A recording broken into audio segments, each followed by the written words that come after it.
شب خوابیدین؟ عادت دارین لای پنجره رو وا بذارید. نصف شب بلند میشیم میبینیم پتو رفته عقب، یه کوچولو اینجا بیرون یخ کرده. پتو رو که میکشینین رو کیف نمیده؟ یه چای خوردن کیف میده. دیر رسیدین، از پلا دو تا یکی میدونیم این بالا. این برای خیلی آرزوئه. همه نمیتونن این کارو بکنن. این شگفت انگیزه این کار. اینو توی محدوده سنی میشه انجام داد. بعد دیگه نمیشه، آرزو میشه دیگه نمیتونیم اون کارو انجام بدیم.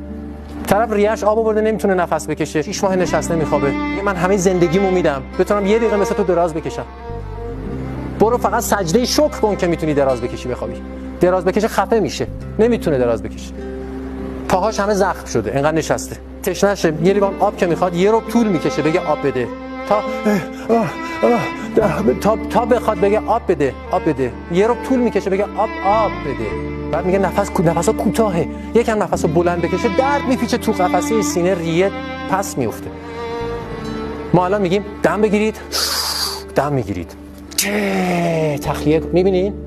زیبایی زیاده، شگفت انگیزه. تجربه شکل شگفت انگیزه. سجده شکر دائم لازم داره. روح‌های زیادی هستن که تو صفن، میخواد بیاد شکل رو تجربه کنه، بدن تجربه کنه، از آش بخوره، بدوه، تجربه یک هماغوشی لذت بخش رو داشته باشه، میخواد نفس بکشه، میخواد آسمون به پرنده ببینه.